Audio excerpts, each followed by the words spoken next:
생활경제연구소 구봉기 소장님 오셨습니다. 어서 오십시오. 네, 흥이 나지 않는 남자 구봉기 왔습니다. 안녕하세요. 흥이 나지 않아. 자, 흥이 나게끔 우리가 정책을 짜는 방송이라고 생각해 주시면 되겠고요.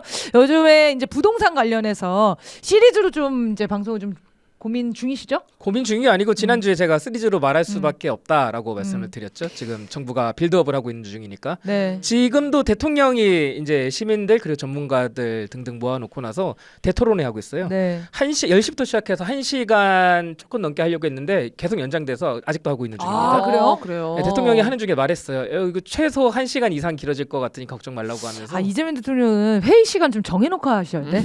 아, 좀 사실 진짜 회의 참가하는 사람 좀 짜증날 수 있어요. 이렇게 하면. 아, 이거 회의라기보다는 더 길어져도 돼요. 오늘 저녁까지 그래요? 해도 되는 게 대통령이 지금 하고 있는 게 뭐냐면은 국민들 민원을 듣는 거예요. 그러니까 의견들, 전문가들의 의견, 아니면 또 맘카페 운영진 의견, 그다음에 뭐 신혼부부 의견 이런 것들을 듣는 거기 때문에 진짜 실 의견이다. 실 의견. 아, 네. 그래서 제가 말씀드렸잖아요. 지난주 방송에서 쇼다 이거는. 네. 근데 이 쇼는 많을수록 좋다. 네.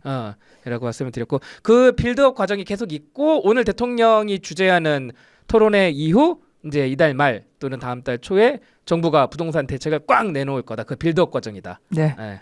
계속 부동산 얘기를 하게 될 것 같다. 네, 그래서 오늘은 이재명 대통령의 집을 팔아서 집을 판 이야기들로 지금 최근에 엄청 화제죠. 한 3일 정도 됐죠. 네, 지금 그래서 언론 보도들이 막 공격과 뭐 비판과 그리고 이제 해설과 이런 게 있는데 오늘 구봉기 소장님이 요 얘기 좀 짚어주시겠습니다. 차분하게 할 거예요. 네, 차분하게 해주세요. 적어왔어요. 읽을 거예요. 대충 얼개를 적어왔어. 그래서 그대로 읽을 거야. 네, 대통령이 집을 팔았는데 관련해서 난리입니다. 복잡할 게 없는 사안입니다. 네. 복잡한 내용은 덜어내고 핵심만 다루어 보겠습니다. 네. 자, 먼저 사건을 브리핑해드리겠습니다. 이게 어떻게 된 건가를 좀 컴팩트하게 지난 경과를 설명드릴게요. 지난 2월입니다. 2월에 대통령이 본인 집을 내놨어요. 시장에. 그죠? 네. 그렇죠. 자, 기사 보여주십시오. 네. 자, 다들 기억할 거예요. 자, 이 대통령의 초강수 분당 집까지 내놨다. 그때 뭐 머지않은 가까운 과거니까 다들 기억하실 겁니다. 그때 강유정 청와대 대변인이 이렇게 말했습니다. 대통령이 내놨는데 이거 뭡니까? 라고 기자분들이 물어보니까 이 대통령은 거주 목적의 1주택 소유자이지만 부동산 시장 정상화 의지를 국민에게 몸소 보여주겠다는 의도로 분당 아파트를 매물로 내놨습니다. 이렇게 말을 했어요. 다들 기억하실 거예요. 이때 우리 폼 미쳤다. 네, 그렇죠. 기억날 겁니다. 이때만 해도 제가 흥이 났죠. 반드시 부동산 값을 잡아보겠다라는 결기다 이랬는데. 흥이 네. 났어요. 그래서 이제 결론. 그래서 이 매물로 내놓은 집이 어떻게 팔았냐. 이게 최근에 판 내역이 이제 드러나면서 문제가 되고 있는 거예요. 지난 7월 14일에 매매가 성사됐습니다. 오늘이 23일이니까 9일 전이네요. 네, 9일 전. 매매가는 29억 원이에요. 분당이니까. 네. 그런데 이것까지는 문제가 없어. 그런데 근저당이 그러니까 등기부등본을 보니까 근저당이 17억 7천만 원이 거기에 잡혀 있는 게 확인이 된 거예요. 이게 3일 전에 한 언론사 단독으로 딱 나왔고 뭐 그때부터 조선일보부터 해서 다 퍼가면서 난리가 난 거예요. 국힘당이 받아가지고 이제 치고 지금 이 사달이 난 겁니다. 지금. 네. 자, 여기서 이제 정리를 해야 될 게 있습니다. 근저당이 뭐냐 또 말해야 돼. 네. 근저당. 그렇지. 잡아본 적이 한 번도 없죠. 저는 지금 이 뉴스 혹은 아니면 정치인들 뭐 집 얘기할 때 한 번씩 들어봤던 그 이야기. 저는 근데 전세 사기 뉴스 보면서 근저당 얘기는 좀 들었어요. 그렇죠. 뭐라고 네, 들어봤어요. 파악하고 있습니까? 근저당이 높은 집은 거래하지 마라. 그래 들어봤어요. 그치? 네, 왜죠? 들어봤어요. 전세 사기 당할 확률이 높다. 그 사이가 비어 있죠. 그 사이가 비어 있죠.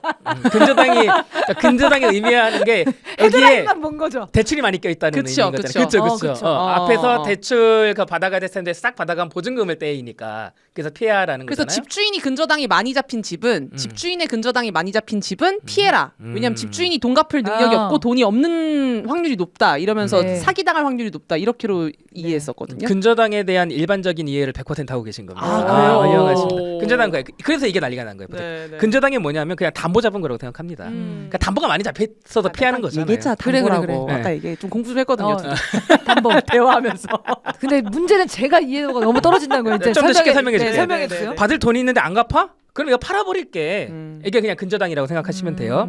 시계나 반지 같은 거를 움직이는 재산이라고 해서 움직일 동. 그래서 동산, 재산, 동산이라고 불러요. 네. 제가 말씀드렸지 않습니까? 네. 경제 용어는 다 줄임말이다. 네. 쫄 필요 없어. 네. 하나씩 버카충 버스 카드 충전 이렇게 유추하면 되는 거예요. 동산 움직이는 재산. 네. 자, 동산은 담보 잡힐 때 어떻게 합니까? 전당포에 그냥 맡기면 되는 거잖아요. 그렇죠. 전당포에 맡겨요. 근데 부동산은 동산에 아니 부자를 붙인 거예요. 움직이지 않는 재산이다. 음. 부동산, 집이니까. 아파트, 부동산 네. 그렇죠. 재산인데 움직이지 땅. 않죠. 네. 전당포에 맡길 수 있어요, 없어요? 없죠. 없어요. 그래서 장부에다 표시를 하는 거예요. 등기부 등본에 그래서 표시를 한다고 표현하는 거예요. 흔히 아, 등기사항 네네네네. 정보증명서라고 하죠, 요즘은.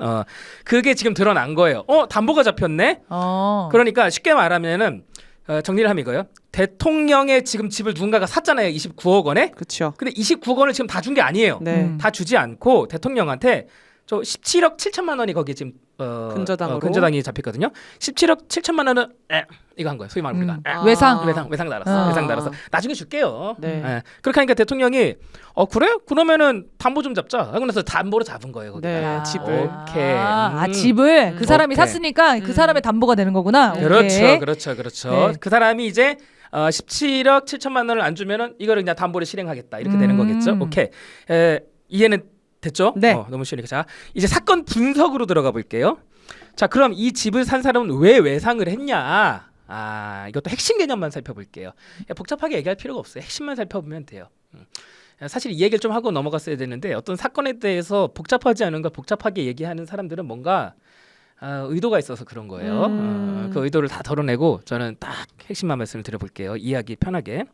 자, 이 사람이 외상을 왜 했는지. 자, 외상은 왜 합니까? 우리들 보통. 돈이 없으니까. 정답. 당장에 돈이 없는 거예요. 그럼 나중에는 나중에 주겠다는 거잖아요. 네. 그러니까 핵심은 이거예요. 이 사람은 이 매수자는 대통령 집을 산 매수자는 당장에 29억 원이 현금으로 있었으면은 외상을 안 했겠죠. 그렇죠. 그렇죠? 그러면 29억 원이 다 없어. 그럼 나머지를 어디선가 빌려와야 되겠지요. 그렇죠. 그러면 어디선가 돈을 빌려오는 즉 대출을 일으키는 대표적인 방법이 은행. 그렇죠. 첫 번째 은행이에요. 네. 은행 가가지고 17억 7천만 원 대출 땡겨가지고서 주면은 이렇게 복잡하게도 거래가 안 됐겠죠. 근데 그게 안 됐어요. 왜냐? 정부가 대출 규제를 했거든요. 네. 25억 원 초과 주택은 2억 원까지밖에 대출이 나오지 않습니다. 한참 부족하죠. 그럼 이제 이 대통령 집을 살려는 사람, 난 29억 원이 없어. 그럼 다른 루트를 찾아야 되겠죠. 그럼 일반적으로 또 찾는 루트가 어디냐면은 그러면 전세 끼고 집 사기예요. 그게 갭 투자. 그렇죠. 갭 투자를 하면 되는 거죠. 네. 그러니까 은행이라는 대출이 막혔을 때 전세라는 이름의 사적 금융을 이용해서 들어오는 게 갭 투자예요, 바로. 근데 이 갭 투자도 지금 정부가 막아놓은 막았죠. 상태예요. 네. 맞아요. 직접 본인이 들어와서 살아야 합니다. 네. 그러니까 이런 식으로 정부 규제들 때문에 은행 대출도 막혔고 전세라는 이름의 사적 대출도 막혀 있는 상태입니다. 네. 그래서 제3의 사적 대출인 집주인 외상, 그러니까 집주인 대출을 활용해서 지금 주택 거래를 한 거예요.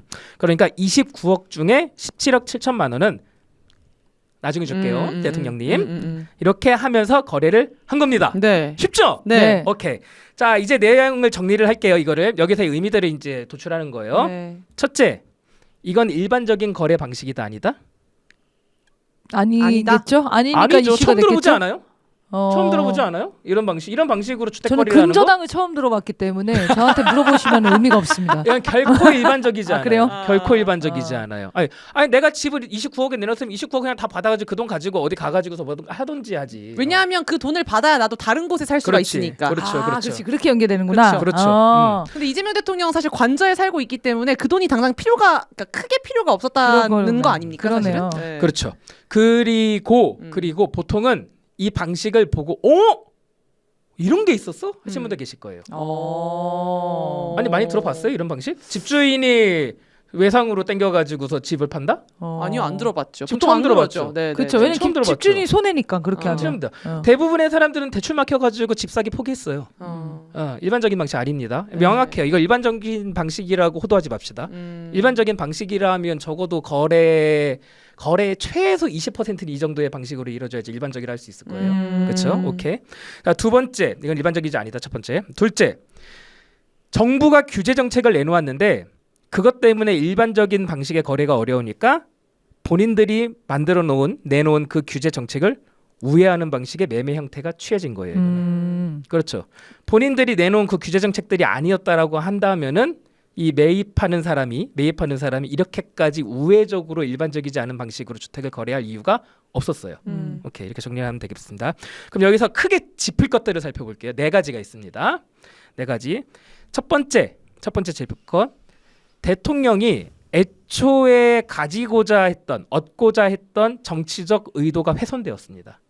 이 매매 거래 방식으로 인해서. 네. 자, 사건의 본질을 보자고요. 대통령이 왜 집을 내놨습니까? 왜 집을 내놨어요? 2월 달에. 자, 다시 한번 보여주세요. 2월 달 그거. 나 뉴스 헤드라인 보여주세요. 헤드라인. 초강수. 네, 보여주세요. 왜 저때 집을 내놨어요? 대통령이? 집을 안 사는데 갖고 있으면 안 된다라는 걸 보여주기 위해서. 집값 안정화, 정치적 메시지. 둘 다 맞죠. 세간의 네. 정치적 메시지를 주기 위해서죠. 집을 팔고 그걸 장려한 거예요. 그러니까 본인이 솔선수범해서 일종의 바람직한 모델이 된 거예요. 되려고, 예. 그렇죠. 보여준 거예요. 네, 쇼한 거예요. 네. 쇼가 나쁘다는 거 아니에요. 제가 지난 시간에도 말씀드렸지만 보여준 거예요. 쇼. 네. 네. 그러니까 대장이 빗자루 쓸고 남의 집 앞에 쓸어요. 그 쇼를 했어. 대장이 빗자루를 들고 우리 집도 아니야. 남의 집 골목까지 다 쓸어. 집 앞 골목까지. 그럼 부하들이 자기 집 앞이라도 쓸겠죠. 그래서 지금 어떻게 했어요? 집을 저렇게 내놔가지고 참모들이 다 내놨죠. 집을 팔았잖아요. 맞아요. 네. 네, 그러니까 바람직한 지도자로서의 바람직한 태도를 전시하고 싶었던 거예요. 그렇죠. 저거는 정치적 메시지를 얻고자 했던 거예요. 저거는. 네. 저거는 뭐 돈을 벌고 뭐 이런 문제가 아니라 정치적인 행동이었던 거예요. 저거는. 네. 그렇죠. 네. 근데 그 판결과 4월 달이 됐어요. 지금 뭘 보여줬습니까? 세상에 결국에 규제를 합법적으로 피해서 거래를 성사시키는 꼼수를 보여줬잖아요. 그렇죠? 자, 이 부분에서 분명히 짚을게요. 대통령이 얻으려고 했던 건 2월 달 애초에 얻으려고 했던 건 부동산 정상화에 대한 정치적 메시지예요. 그렇죠? 따라서 지금 쉴드를 치고 있는 분들 계십니다. 이 지금 거래에 대해서 그 치고 있는 분들이 2가지 우려를 범하고 있는데, 첫 번째, 대통령이 경제적 이익을 추구하지는 않았습니다. 이건 경제적으로 이익을 추구하려면 훨씬 더 추구할 수 있었습니다라고 쉴드를 치는데 이러면서 매수인 사정을 봐준 겁니다. 대통령이 이런 말도 해요. 그렇게 쉴드를 치는 건 핀트에서 어긋나요. 대통령은 애초에 경제적 이익을 취할 생각이 없었던 수기 때문에. 그렇죠? 네. 두 번째, 마찬가지로 여기 연동해서 불법이 아니니까 문제가 없습니다도 쉴드가 안 돼요. 대통령이 얻고자 했었던 것은 정치적 메시지에 힘을 더하기 위한 것이었으니까.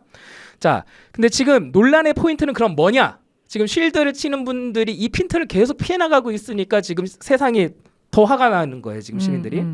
포인트는 뭐냐? 부동산 규제를 내놓는 대통령이라는 사람이 그 규제를 피해가는 꼼수를 썼다는 겁니다. 이게 지금 세간의 사람들이 화가 난 이유예요. 시민들은요, 지금 대통령이 내놓은 부동산 규제 때문에 고통스럽게 쓰러져 있어요. 규제들이 막 격하게 쌓여가지고 주택을 팔고 싶어도 못 파는 사람이 있고요. 주택을 사고 싶어도 못 사는 사람들이 있어요. 정부 정책들은 그런 식으로 이루어지는 거예요.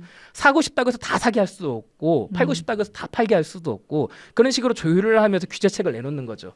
실제로 그런 사람들이 지금 쓰러져 있는데 그 옆을 대통령이 유유히 걸어가면서 이렇게 피하면 됩니다 하면서 지나가는 거예요. 지금 화가 나 안 나? 안 날 수가 없는 거예요. 이거는 지금.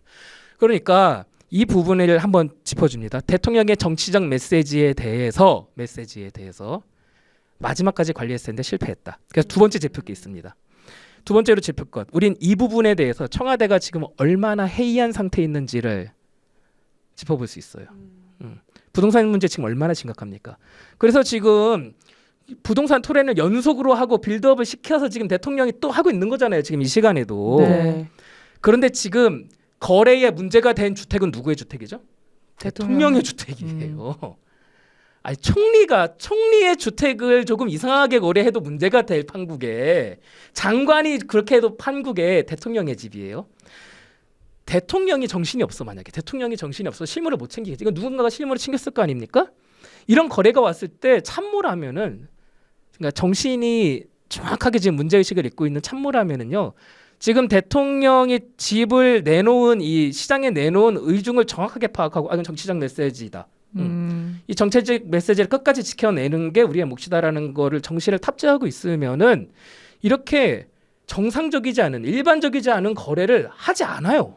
그러면은 질문인데 그러면은 그런 참모가라면 근저당을 설정을 안 하고 대출만 받고 그냥 정상적으로 팔게끔 냅뒀어야 된다는 거죠? 그럼요. 아니면 가격을 더 낮추던가. 더 내놨는데 안 팔려. 가격을 더 낮춰. 그러니까 그만큼 지금 빨리 팔고 싶었던 거잖아요. 빨리 팔고 싶어도. 빨리 처리하고 싶어서 그 지금 이 방식이 불법이 아니기 때문에 이런 방식도 가능하겠구나라고 판단한 실무자가 이렇게 처리했다는 거 아닙니까? 그게 해이하다는 거예요. 그러니까 머릿속에 이거밖에 없었던 거예요. 아, 대통령이 집하려고 그랬지. 이거 빨리 처리해야 되는구나. 이 생각만 있었던 거죠. 구봉기 소장님 말처럼 이게 어떤 정치적 메시지를 주고 앞으로 부동산 정책을 나아가는 데서 아주 핵심적인 사례로 만들어야 된다라는 생각을 했다면 이렇게 처리하지 않았다는 거죠. 그게 이런 거예요. 그러니까 봐요. 일머리가 없는 거야. 잘 보세요. 제가 커피 지금 남았지 않습니까? 네. 제가 옆에 이제 제 뭐 동생이 있어. 동생한테 이거 좀 버리고 와줘. 해요. 버리고 오라고 했죠. 빨리 버리고 와. 빨리 방송하니까. 제가 이거를 가가지고 문 열고 밖에 이 복도에 버리면 됩니까? 안 됩니까? 안 되죠. 안 되는 거예요. 제가 빨리 버리라 했다 복도에 버려? 이거 이해를 못한 말이 거지. 되냐고 이게. 지금 이 꼴이에요. 지금 이게. 그렇게 됐네요. 대통령이 원하고자 했던 거를 완전 정반대 방향으로 문제를 일으켜버렸잖아요. 지금 이게. 예. 자 어쨌든 자 두 번째까지 짚었고 네. 세 번째 이번 이 소동으로 인해서 주요한 정책 카드가 막혔습니다. 그러니까 대통령이 그러니까 대통령이 한 건 그거예요. 대통령이 한 거래 방법은 지금의 대출 규제를 합법적으로 우회하는 방법이에요. 불법은 아니에요. 네. 불법은 아니에요. 그러니까 재테크적인 거죠. 재테크적인 거. 근데 지금 이 우회 방식을 이젠 막을 수가 없어요. 그러니까 대통령이 한 이 방식 여러분 하지 마세요라고 정부가 말할 수 없게 됐어요. 그래서 실제로 무슨 문제가 생겼는지 알아요? 이건 일반적이지 않은 방식이잖아요. 아 이런 방식으로 주택을 팔 수 있구나라고 시장이 알게 된 거예요. 그렇게 해서 실제로 이미 같은 방식의 매물들이 등장했어요. 저 보십시오. 이 방법 나쁘지 않아. 강남의 집주인 대출 6억 매물 등장. 그래서 저 집주인은 대출 6억을 해주고 이자를 받겠구나. 그렇죠. 6억을 외상해주겠다. 지금 그거예요. 그거는 근데 그게 개개인이 그냥 협의해서 이자를 받고 이런 건 그냥 계약서 쓰면 되는 건가요? 그러면요. 근데 저게 사실은 실무적으로 더 가면은 세무조사 들어오고 난리가 나는 문제예요. 사실은 저게. 아까 복잡할 것 같은데. 복잡하죠. 왜냐하면은 저게 편법 증여로 이용될 수 있거든요. 가장 가족들끼리 하기도 하거든요. 어쨌든 아실 거예요. 이건 들으시는 분들. 어쨌든 저걸 이제 못 막아요. 그런데 사실 부동산 문제는요. 사적 대출도 규제를 해야 돼요. 정책적으로 막다 보면은요. 네. 그렇겠죠. 전세 제도가 아까 제가 뭐라 그랬어요? 사적 대출이라고 말씀드렸잖아요. 전세 제도를 건드린다는 거는 사적 대출 영역을 건든다는 거예요. 지금 그쪽으로도 아직 뻗어나가지 않았는데 지금 여기서 정책 어떤 주요한 정책 수단의 카드를 지금 하나 잃어버렸어요. 이 부분은 못 닫아요 이제. 이 부분 닫으려면은 어떻게 닫아야 되냐? 어쨌든 주요한 정책 카드 막혔다. 세 번째 짚을 거. 그 다음에 네 번째 마지막 넷. 운도 없었어요 지금. 진짜 타이밍이 더럽게 꼬였어요. 처음에 제가 말씀드렸던 거예요. 지금 부동산 대책 빌드업 중이에요. 지금 이 순간에 대통령이 직접 토론회를 하고 있어요. 네. 근데 지금 이 타이밍에 이런 말도 안 되는 진흙탕을 뿌리는 일을 만들어요? 이거는 고르고 골라가지고 이 어떤 대한민국의 부동산 이재명 정부의 부동산 정책을 망치겠다는 기획이라고 하면 이해가 될 정도의 타이밍이에요. 지금은요. 네 가지 정도 일단 짚어볼 수 있겠고요. 자, 핵심 내용 정리하겠습니다. 정리하자면 일이 더럽게 꼬인 겁니다. 지금 대한민국이 부동산 문제로 난리가 났고 무려 대통령의 집을 매매하는 일인데 지금 이걸 말도 안 되게 했다. 속상하고 답답하다. 고 정리를 해드리겠습니다. 갑자기 톤 다운. 속상하고 답답하다. 네. 부동산 정책이 이래서 복잡하고 어렵구나. 수많은 꼼수들이 나올 수밖에 없는 거네. 법을 우회하고 교묘하게 피하고 이런 방식들이 현장에서 계속 이루어진다는 거 아닙니까? 지금 사실 이거를 뭐 이재명 대통령이 직접 가서 막 도장 찍고 뭐 이렇게 하는 거 아니잖아요. 보통 부동산 업자가 제안을 했겠죠. 이런 방식이 있다. 그리고 그 집주인은 뭐 이런 걸 양해를 해달라 이렇게 했을 거고. 그러니까 그런 과정에서 법적으로 제도적으로 정말 수많은 방법들이 나올 수밖에 없다라는 생각이 드는데요. 이거를 다 규제하려면 진짜 부동산 정책은 꼼꼼해야겠다. 그게 핵심이에요. 지금 네. 같은 게 가장 큰 문제를 짚어드릴게요. 이제 대충 탁탁탁 짚어드린 거예요. 분석을 해드린 거예요. 이젠 다 날리셔도 좋아요. 가장 큰 문제가 뭔지를 지금 짚어드릴게요. 제가 정말 지금 우울한 부분인 건데 그러니까 규제를 내놓는 사람이 규제를 피해가는 뭐 모순이에요. 이건 모순 사실. 네, 그렇죠. 모순을 전시하면서 음. 이 대통령이 이끄는 정부의 부동산 정책에 대한 신뢰도가 바닥으로 추락한 거예요. 이거는. 네. 그러니까 아까 이 말씀을 했잖아요. 아 이거 어떻게 해도 구멍이 생기겠군요. 이렇게 했잖아요. 구멍이 실제로 생겨요. 생길 수밖에 없어요. 아 어렵겠군요.라고 생각을 하잖아요. 근데 그 구멍을 찾아내는 것, 그러니까 정부에서 내놓은 각종 규제책의 합법적 구멍을 찾아내는 건 누가 하는 거냐면요. 부동산 재테크 유튜버들이 하는 거예요. 그러니까 규제를 합법적으로 피하는 방법은 재테크라는 이름으로 부동산 재테크 그 유튜버들이 찾아가지고서 사람들한테 알려주는 거예요. 네네. 그러니까 지금 대통령이 졸지에 부동산 재테크 유튜버 수준으로 추락한 거예요. 네. 대통령이 꼼수나 쓰는 째째하고 작은 사람이 돼버렸다 지금. 되도 않는 실드를 치면서 얘기를 하는데 지금 품이고 뭐고 간에 지금 바닥에 떨어진 상태다 네. 지금. 알겠습니다. 엄청난 데미지고요. 네. 꼬리표로 계속 따라붙을 겁니다. 왜 꼬리표로 계속 따라붙는지 말씀드려볼까요? 조금 있으면 제가 국힘당이라고 한번 해볼게요. 꼬리표를 어떻게 따라붙는지 한번 살짝만 예를 보여드릴게요. 제가 이렇게 한다는 게 아니고 국힘당이 한다라는 거예요. 곧 정부 대책, 부동산 대책 나올 거잖아요. 네. 제가 최고위원이면은 그 카메라들 앞에서 이렇게 할 것 같아요. 부동산 재테크 달인 대통령에게 묻습니다. 이 대책 피해는 꼼수는 대체 무엇입니까? 이런 식으로 저는 물고 들어줄 너무나 거예요. 그래. 장동영은 못하지. 장동영은 안철수가 집이 저렇게 많아. 얘기했더라고. 이거 어떻게 할 거냐고 진짜. 잘 또 대책을 세워야겠죠. 톤다운. 근데 저는 그런 생각을 했어요. 이게 보안수 사건 폐지 문제랑 거의 비슷한 느낌이 드는 게 원칙의 대전환, 어떤 대수술 있잖아요. 수사 기소 분리라는 검찰 개혁의 대원칙이 있어요. 이 원칙을 해소하지 않고 자꾸 이러면 이 문제 생기면 어떡할 거야? 이 문제 생기면 어떡할 거야? 하면서 이 자잘한 것들은 아니죠. 여러 가지 법안들이 추가적으로 막 나오잖아요. 근데 사실 그렇게 되다 보면은 원칙이 어디 갔는지 없어져요. 그래서 지금 보안수사권 폐지냐?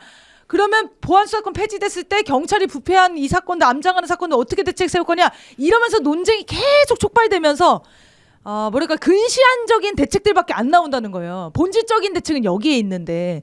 근데 부동산 정책을 보면 느끼는 게 문제 터지면 요거 막을 법안 하나.